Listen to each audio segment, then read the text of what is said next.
Hey there, Sports History fan. Arnie Chapman here from the Sports History Network. Now, before you jump into this episode, I wanted to share with you an exciting giveaway we have going on with Home Field Apparel. We have a digital $50 gift card to homefieldapparel.com for one lucky fan of the Sports History Network. All you got to do is head over to sportshistorynetwork.com/giveaways to sign up. Again, that's sportshistorynetwork.com/giveaways. Hello, this is Ross Bliley from the podcast Pigskin Tales. This podcast is sponsored by Sterling Soap Company. With products sold throughout 41 locations around the globe, Sterling Soap Company has a unique assortment of products to choose from for your loved one for the holidays. Handmade artisan soaps created by Roderick and Amanda Lovin since 2012, these products are affordable and provide great value. Act now and save on your shipping costs. If you purchase $75 or more, your shipping cost is free in the United States. Shop now online at sterlingsoap.com.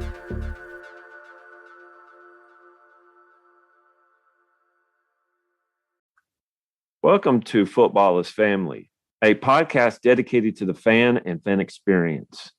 My name is Jeremy McFarland, and I want to look at the positive behind what makes football so enjoyable to watch and follow. I want to know why you are a fan of your team, of a player, or an era of football. Whether the pros, college, or high school, I want to hear and share your stories and your love for the game. If you want to be part of this podcast, please message me on Twitter at Jeremy_McFarland or on Facebook at the Football is Family Facebook page. This podcast is part of the Sports History Network, your headquarters for the yesteryear of your favorite sport. You can learn more at sportshistorynetwork.com. I'd like to welcome everybody back to the Football is Family podcast. I'll tell you, I'm enjoying the lead up to the Super Bowl. I'm enjoying all the pundits and everybody who says that they know the outcome because of this, that, and another.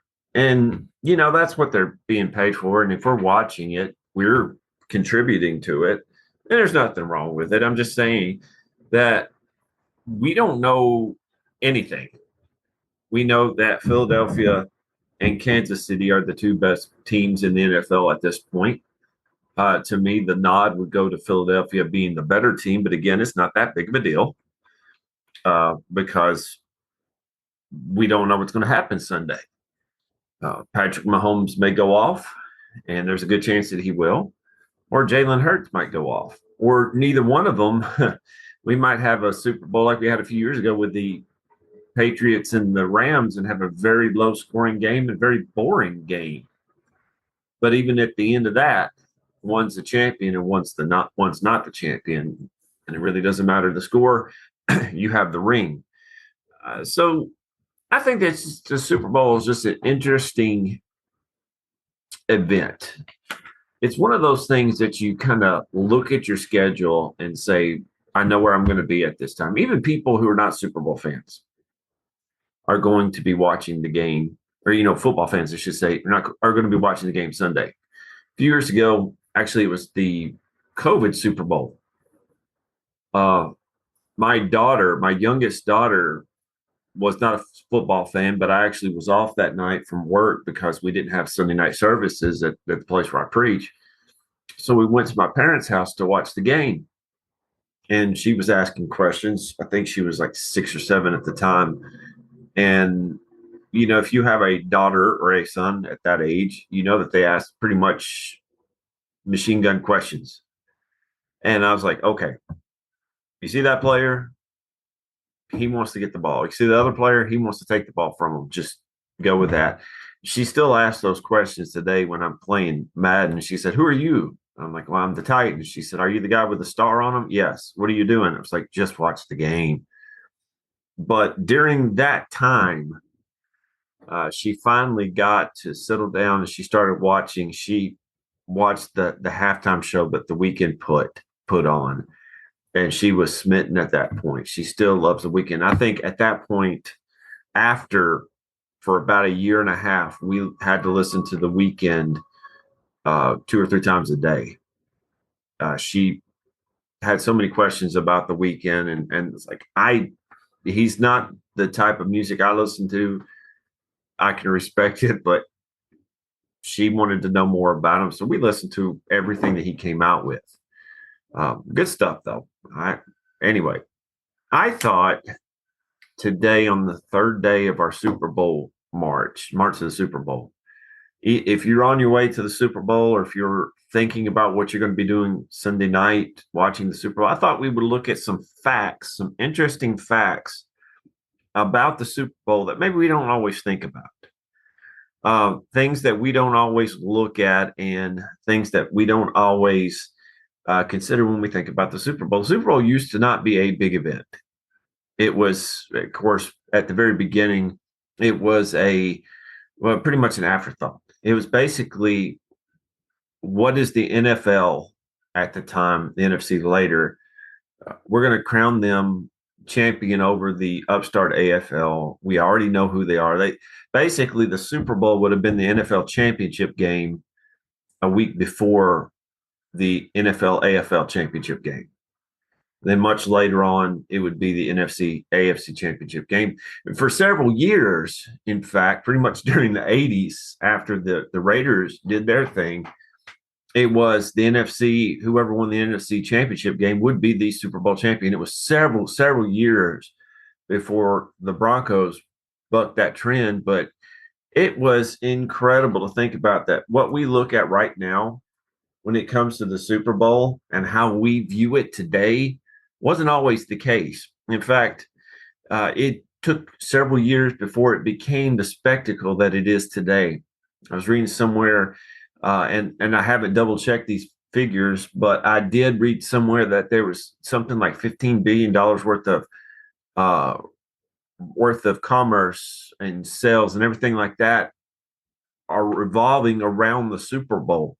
So when your city is trying to get the Super Bowl in your city, your home city and your stadium, you're not only getting the rights to an event, you're getting the rights to a major commerce boom.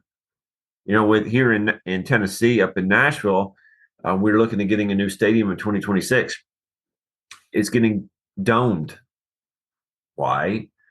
We want to host a WrestleMania. No, well, we want to do that too, but we want to host a Super Bowl because of how much money it could bring into it.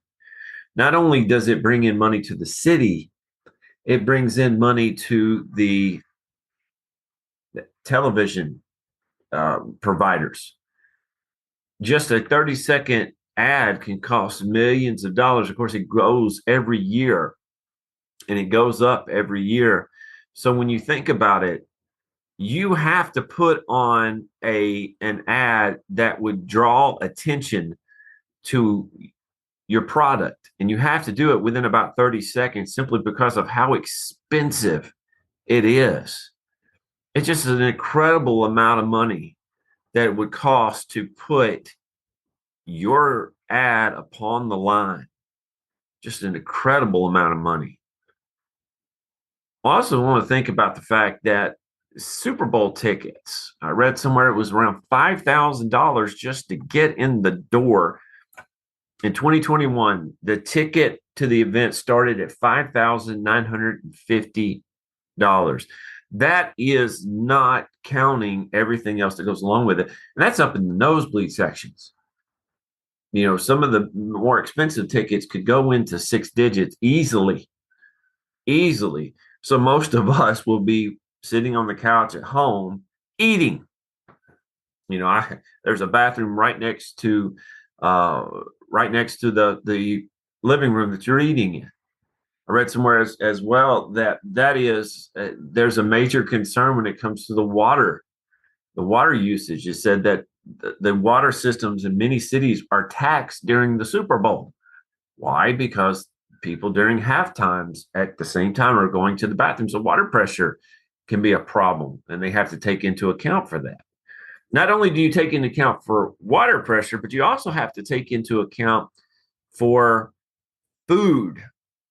How many of you are going to eat during the Super Bowl? I imagine we used to host before COVID. We used to host at my house for the church, which basically right next door to where I preach is where we live. Um, we used to host a Super Bowl party. We have our spread. We had pizza from Lance's. We had Doritos. We had Pepsi. Actually, we had more Coke than anything. We had there was very little health food on there. We had Rotel, and if you have not had Rotel, you're not living. We had all those things. According to the website that I'm looking at right now, it is the second highest. The Super Bowl Sunday is the second highest food consumption day following only Thanksgiving. Now, I tell you this, and Buffalo Wild Wings, if you're listening, you can sponsor the Sports History Network, and you can sponsor Football's Family if you want to. I eat there a lot. One came to a city right close to me, and I can go and eat at Buffalo Wild Wings. I pretty much eat there every week now. I would love to eat there on Super Bowl Sunday. I can't imagine how hard it would be to get a seat though. Just watching the game on that big of a screen of TV. I mean, just amazing. There's so many TVs at Buffalo Wild Wings, and you may have a bar that you go to that you will watch Super Bowl. To me, as soon as I'm done with my job on Sunday, I'm heading into Waverly to watch it on a bigger screen than I have at home. They said that Super Bowl Sunday could have over 100 million viewers, thus the price of advertisement being so high. And by the way, going back to advertisement, how many of you remember in the 80s and 90s the Bud Bowl, where you had the beer bottles playing football together? And how many of you can remember the commercial about the horse and the dog becoming such a friend, such good friends, and it brings tears to your eyes, and you think, well, how is that? I mean, that just hits right at your heartstring, tugs at your heartstrings. How many of you remember Michael Jordan and Larry Bird playing for a Big Mac? Those are some iconic commercials. And of course, the 1983 computer commercial, which is probably the most well-known commercial of all time, where that lady runs into a 1983 dystopian commercial and throws a sledgehammer into a screen. How many of you can remember that? So for all those ad executives out there, and the last few years have been just not very good, in my opinion. I like the Doritos one with Sam Elliott where he's dancing. I would like to have moves like that. But how many of you remember those events and those commercials? It would be great to have very similar ones now. Don't put on a car commercial without having some type of explosion behind it. Don't put on a McDonald's commercial without some type of explosion behind it. Make Michael Bay your director. How about that? That would be the way to go. According to this website, 2015 Super Bowl 49 was the most watched Super Bowl of all time, with 114.44 million viewers. The least watched was 2021 Super Bowl, which according to this attracted only 96.4 million viewers. Still, that's a lot of people. It's a lot of people. And I found this interesting. And I had to double check on this. This is not necessarily true, but the NFL has a policy that they will not pay artists to perform at halftime. Now, they will pay the expenses and everything like that, but they will not pay the artists for halftime. That's not necessarily true. What I think that means is that they will not just pay them. They have to pay, according to another website I looked at, they have to pay union fees and things like that. But some of the halftime shows are paid by the artists themselves. It said here, according to this Newsweek article, that going back to the weekend in 2021, there was a $10 million budget. That's a $10 million budget for just a few minutes, by the way. He paid $7 million more of his budget into it. The 2020 Jennifer Lopez Shakira program, which all guys know that that's probably one of the best ever. Cost around $13 million to perform. They don't really make back what they spend into this. It's very, very expensive to make back, to pay for one of these programs. In fact, you think, well, why in the world would they invest millions of dollars? It said that Lady Gaga in 2017, when she performed, her album at the time rose 60 places, shot back up to number 2 after her performance. In fact, it said that Maroon 5, when they performed, it said they were able to increase their per city average on tour from $200,000 to $1.7 million after their performance in the Super Bowl in 2019. That's incredible. So, you may not make money off of this at the Super Bowl, but your albums will sell more. You'll get more hits. You'll go to have more people come to your performances. Just look at Chris Rock and Will Smith. Chris Rock, what happened to him after what happened to him and Will Smith? Just same thing. Dr. Dre, last year's Super Bowl halftime performance was absolutely awesome. I recognized maybe half of that music. My wife knew them all, and she still has moves today. She recognized every one of them. But again, the next day after that, she was wondering why she was sore. And it's like, Katie, you're not as young as you used to be. You don't need to be dancing like that. I walked with a limp for about a week after that, but that's okay. She enjoyed herself. Dr. Dre put a lot of money into that event, but guess what happened to his music sales following that?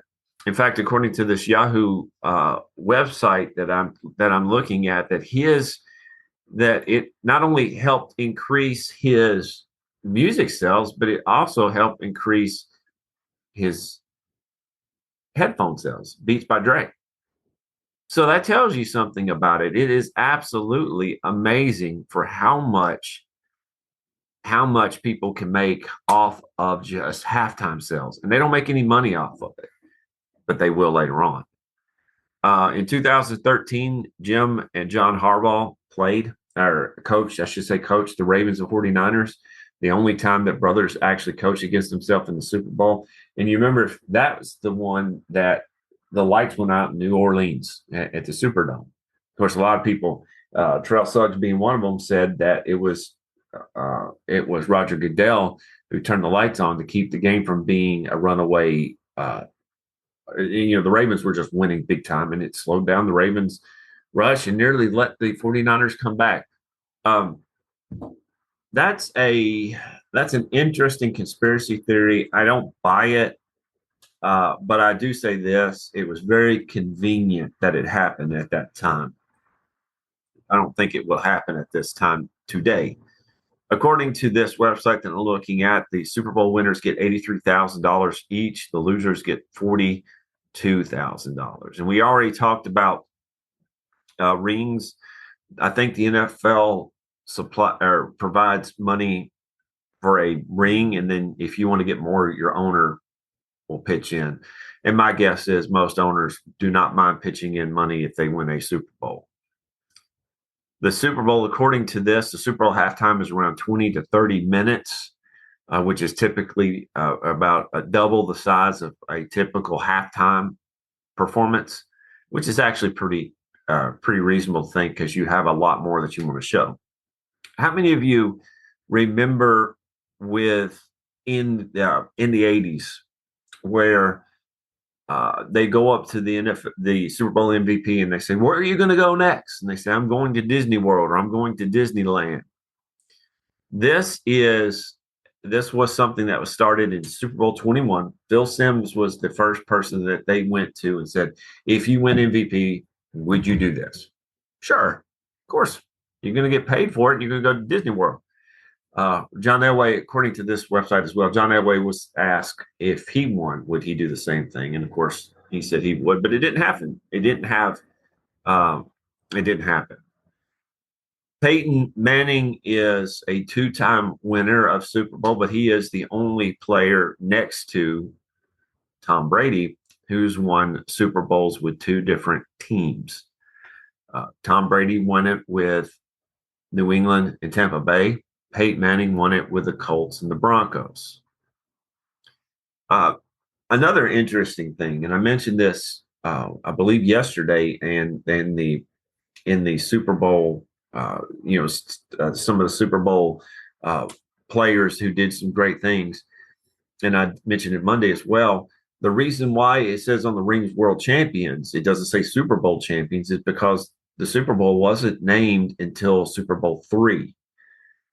Originally, it was called the NFL AFL World Championship. This came about because owner of the Chiefs and namesake of the AFC Championship trophy, Lamar Hunt, said, "Why don't we call it Super Bowl?" He was naming after the Super Bowl, one of a toy that his kids had at the time. He said, "Well, how awesome would it be to name Super Bowl?" Very similar to when you look at the college games, they have bowl games. Why don't we call ours the Super Bowl? Because it's the greatest game in the NFL or in professional football. So the name stuck. According to this website, there's only been 4 teams who have never played in the Super Bowl: the Jacksonville Jaguars, the Detroit Lions, the Houston Texans, and the Cleveland Browns. Out of those 4 teams, if you were to take this year as indication, you would probably see Jacksonville a lot sooner to play in the Super Bowl than the other 3. But man, I really like how the Detroit Lions are coming together. The New England Patriots have played in 11 Super Bowls. With Tom Brady, he has played with 9 of them. He won 6, and if it wasn't for Eli Manning, he probably would have won 8. The Philly Special, which I don't think Philadelphia you're going to get away with this time, so probably don't do that.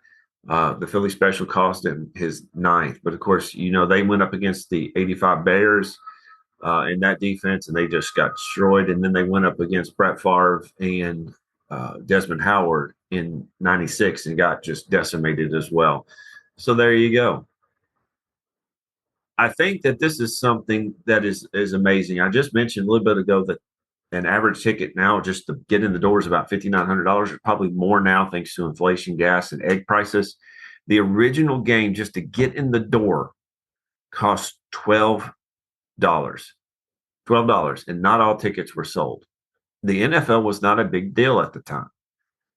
If you ever watch the movie Leatherheads, you'll see why. It was more college. College was a big deal. It became America's game really about Super Bowl III or IV. The '58 championship game really changed people's perspective of NFL, the game against the Giants and Colts. But this tells you that this concept of a bigger game between the NFL and the AFL wasn't that big of a deal. The AFL was not viewed as very important.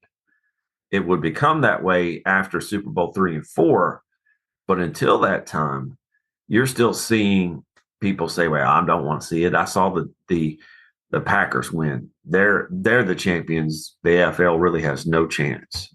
Really has no chance." What are your plans for Sunday? What are you going to do? Are you going to be able to watch the whole game? Are you going to be able to watch only up till halftime? Do you have to work? If you're working, are you going to be able to watch the game? I think this is something that you need to look at. This is important. This is life changing. It's a game, but it's actually going to be a really good game.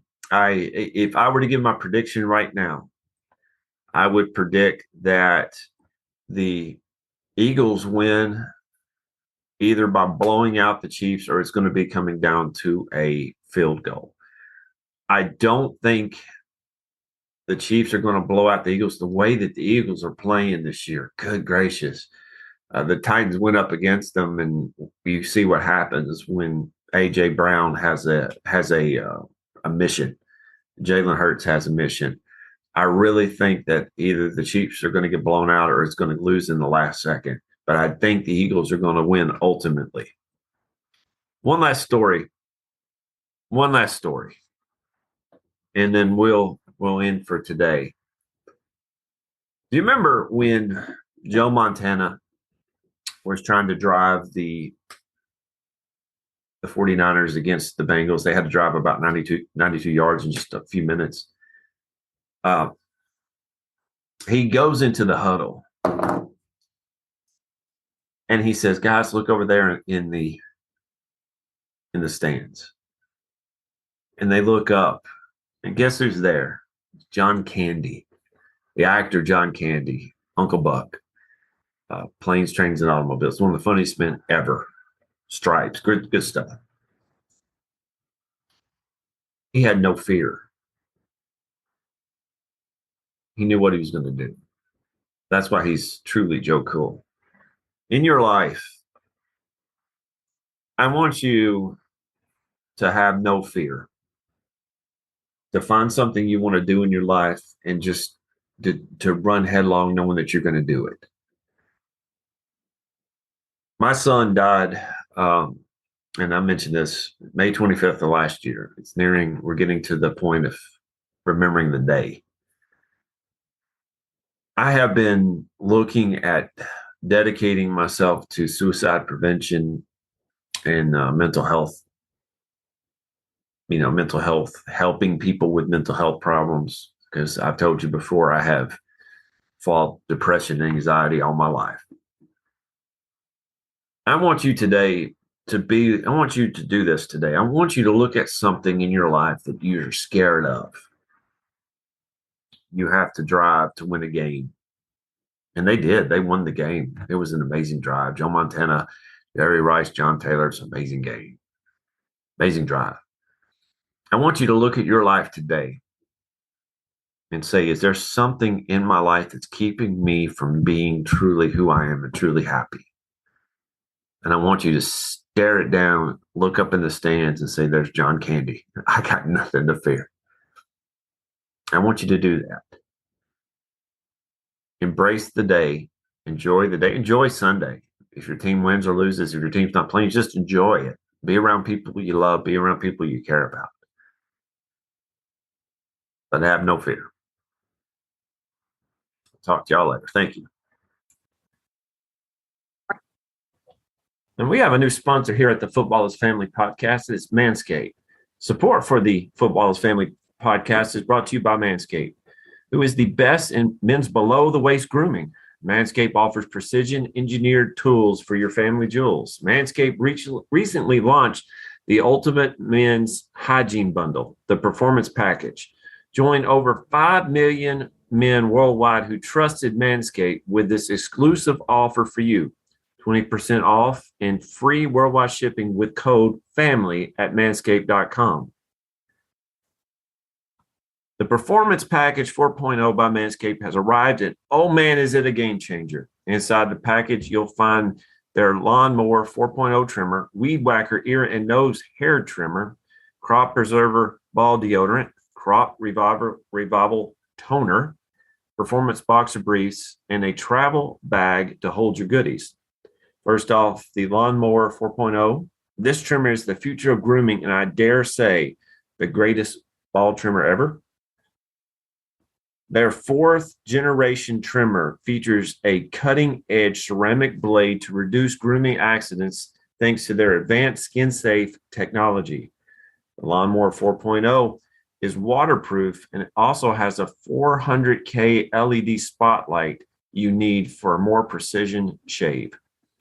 Because this trimmer is waterproof, you can say goodbye to the mess on the bathroom floor. And you thought that was good, but wait till you take your grooming game to another level. The Performance Package 4.0 includes the Weed Whacker nose and ear hair trimmer. The Weed Whacker is also waterproof and provides proprietary safe skin technology, which help reduce nicks, snags, and tugs in those delicate nose holes. The crop preserver below the waist deodorant and the crop reviver below the waist toner will change the way you approach your daily hygiene. Manscaped even threw in 2 free gifts to the Performance Package 4.0, the Manscaped Boxers and the Shed Travel Bag. Bring your comfort and boxers to another level. It's time to take care of yourself. Go to manscaped.com and get 20% off plus free shipping with code FAMILY. That's get 20% off and free shipping with code FAMILY at manscaped.com.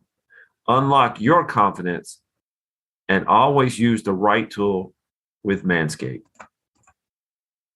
Hey there, sports history fan. This is Arnie Chapman, aka the Football History Dude, and I hope that you enjoyed this recent episode presented by the Sports History Network and were able to learn some good old-fashioned sports history knowledge nuggets. I started the Sports History Network back in 2020 with the mission to help podcasters find a community of like-minded sports history nerds, as well as helping aspiring podcasters to start their own shows. We have a little bit over 30 shows on the network right now covering all sorts of sports history, but as far as I'm concerned, we're just at the toothpick in the ocean moment, that can't even figure it out because there's so much more coming. We wanted to create the ultimate headquarters for sports yesteryear, starting with Podcast Network and our website, but we're going to continue to move into other mediums as well. And here's the cool part, because we want you to be part of our team. So if you're interested in starting your own podcast, or maybe being a guest on one of our shows, or who knows, maybe even writing an article for us over on the website. Seriously, all you gotta do is reach out to us on the contact page over at sportshistorynetwork.com. You can be as technologically savvy as a Neanderthal tapping on a stone trying to figure out this whole hieroglyphics thing back in the day. Again, it doesn't matter, because even if you don't understand the whole podcast space, we have a production team that can pretty much help you out with doing everything. All you gotta do, head over to sportshistorynetwork.com, head to the contact page, fill it out. That message goes right to me, and I'll reach out to you as soon as I can. But for now, dude, I'm through if you're through.